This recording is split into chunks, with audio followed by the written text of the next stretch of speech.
The superior man understands what is right. The inferior man understands what will sell. Confucius. In 2019, I started my YouTube channel.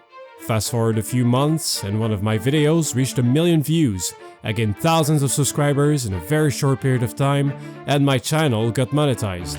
I started making good money and I was on the road for success. Fast forward again, a few months later, I released a couple videos, but nothing particular. I announced that I was planning to release a kick-ass video, and then I disappeared. For more than 3 years. No explanations, no comments, nothing. And so the question is, what happened? Where have I been? And that's why I'm making this video today. I wanted to go over the reasons that led me to walk away from this channel. It's a story of how I lost my way, and I think it will bring clarity to those who used to follow me, but I also hope that it might serve as a cautionary tale for those new YouTubers starting on this path. And who knows, some veterans that have been through something similar might be able to relate. So, let us start at the beginning of it all.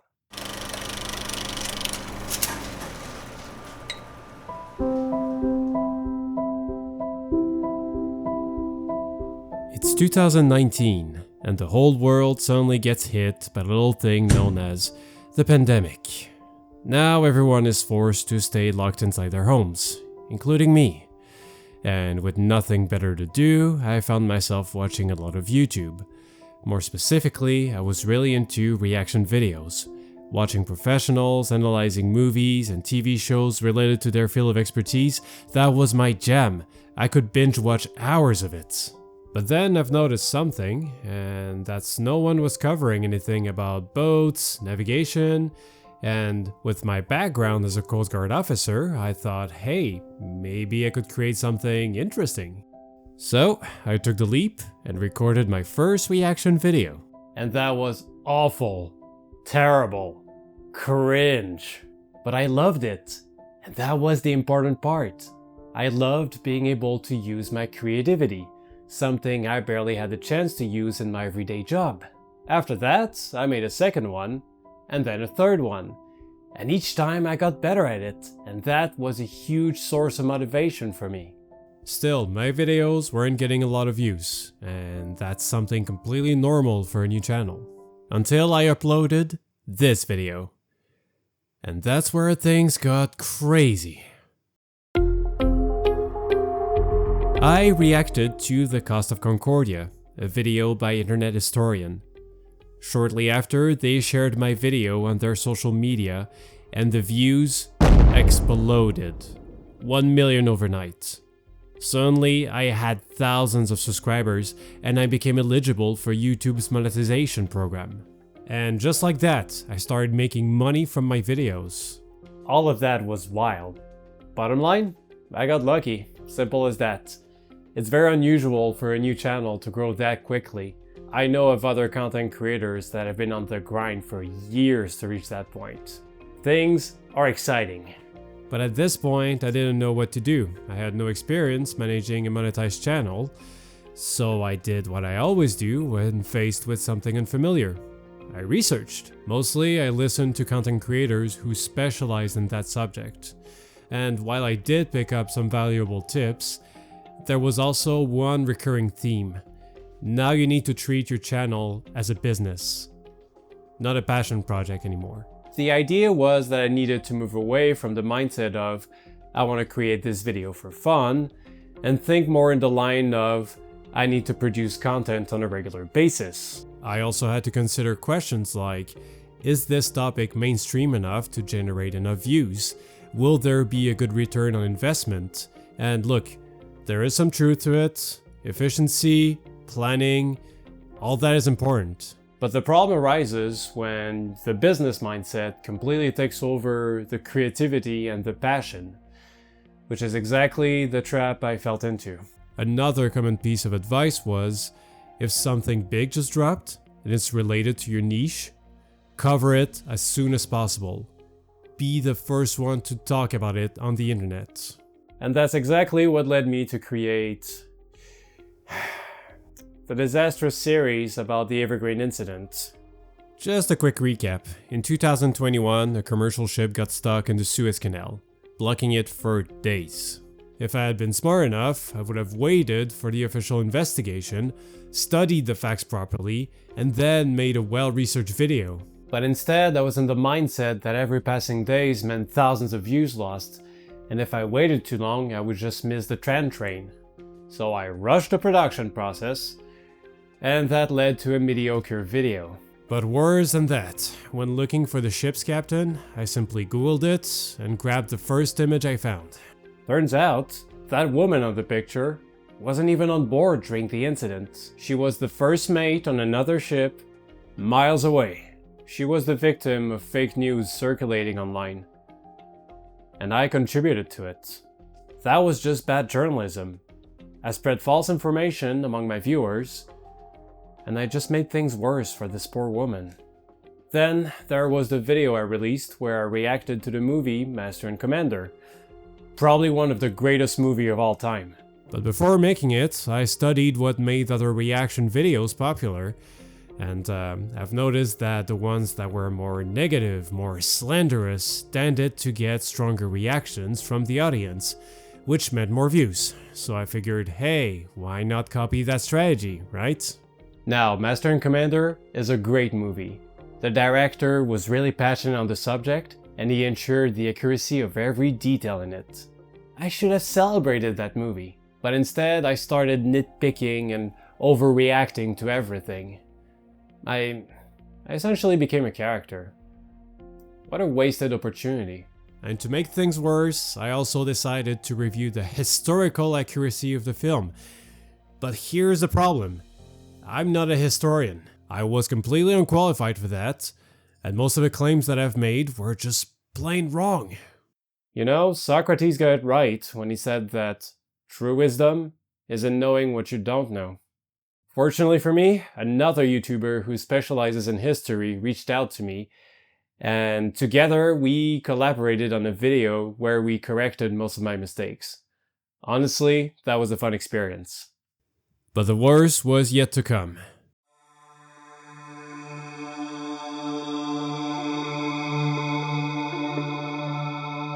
Again, by studying other channels, I've noticed a trend. Influencers were starting to express their political opinions, loudly. It was essentially a way to go beyond their usual content, to promote themselves and really become influencers. At the time, political tensions were at their peak, North America was deeply divided, and Canada was heading into yet another election. So I thought, hey, I should publicly share all of my strong opinions to everyone. Sounds like a great idea, right? It wasn't. That video was probably one of the most embarrassing things I've ever made. My thoughts were childish, my arguments had no depth, and I couldn't have been further from seeing the bigger picture. Now, I just want to clarify, there is nothing wrong with doing an opinion video, when done right. In fact, I posted one 2 weeks ago about the trade war, but it needs to be made for a purpose, and with proper research to back it up, not for sensationalism. After I published it, I lost around 200 subscribers. And you know what? I absolutely deserved it. Serves me right. But it was overall a good learning experience. It forced me to realize that I was lacking maturity. Learning from my mistakes, I decided to go back to my roots. I announced that I was working on a reaction video of the Titanic, and that I would be publishing it soon. But when the time came to actually work on it, I couldn't do it. I had nothing interesting to say. When I watched back the recording, I had less personality than a pencil. So I thought, I'll just try again next week. And I did. And it was even worse. So I waited another week, then another month, then another. And that's when I realized I lost it. I lost all desire to do it. The passion was gone. And it was no one's fault but my own. And that's when I decided to quit. And not in the best way. I just walked away and kept radio silence.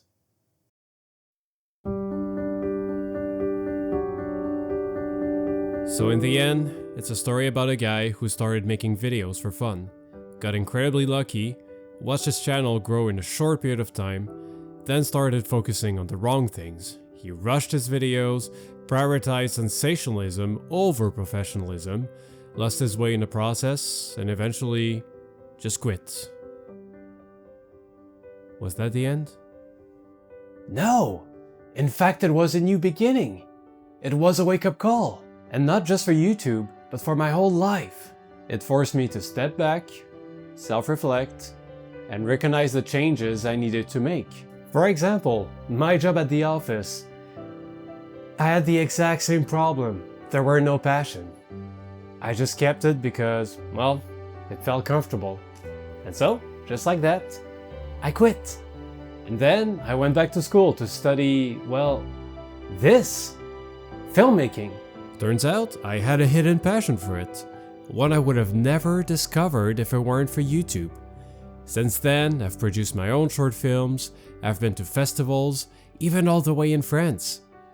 I moved to Montreal, then Toronto, just to try new environments. I've taken road trips to discover hidden gems I would have never considered otherwise. And most importantly, I came closer to my faith. Yes, I had always considered myself a Christian, but I never left any room for God to actually work in my life. I was always putting Him second to other things that I valued more, like career or entertainment. But like it says in Proverbs 3 verse 6, "In all your ways acknowledge the Lord, and He will make straight your paths." And I can testify, it has done wonders in my life. All in all, these last 3 years have been a journey, a spiritual one.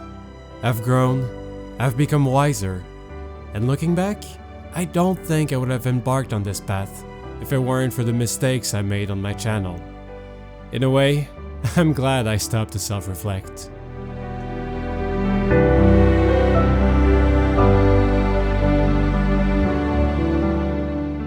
So, what now? Well, I'm back, and as you probably noticed, I posted a quick and simple video 2 weeks ago, just to get back into it, you know? And I definitely plan to post more maritime related content, but I also want to experiment with different types of content for my channel, simply because I want to explore my other interests now. Some of these videos will probably flop, and that's completely fine. That's just part of the creative process. In other words, I will be exploring new seas. See what I did here? Oh boy, off to a great start. And before finishing, for any other content creators listening, I want to give you 3 personal tips. Tip number 1, be humble. Acknowledge what you don't have knowledge upon. In his book, 12 Rules for Life, Jordan Peterson mentions the importance of cleaning your room. Now, what does it have to do with any of this? Well, he essentially put the emphasis on recognizing the boundaries in which we have a certain control over things and what is outside of it.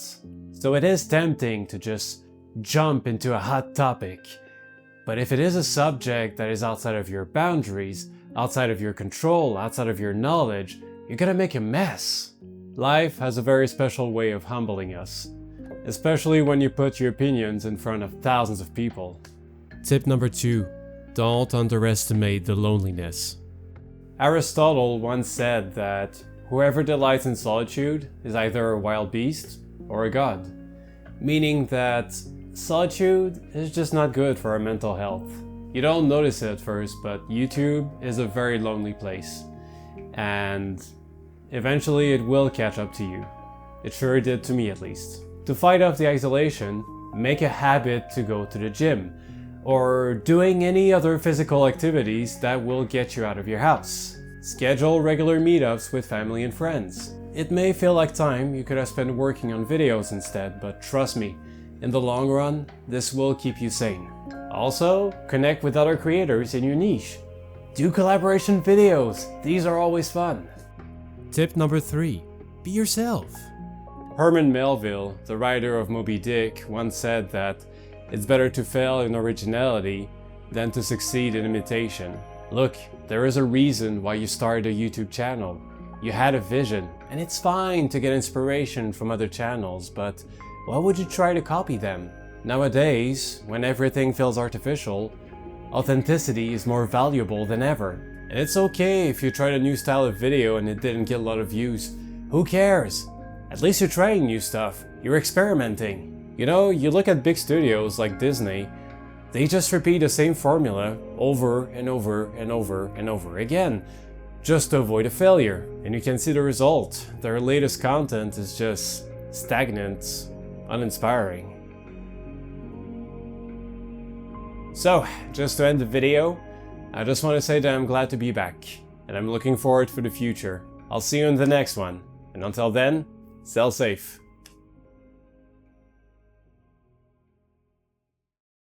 Hey guys, this is post-production Vince, and guess what I've been neglecting through this process yet again? Me. So what happened is during the first days of the post-production, when I reached my usual bedtime, I was unsatisfied with the amount of work that I did. So I did an extra hour or two, which meant less sleep, which meant that the next morning I was less productive, which meant that at the end of the day I was even less satisfied, which meant less sleep, which meant less productivity, and the vicious cycle kept going like that.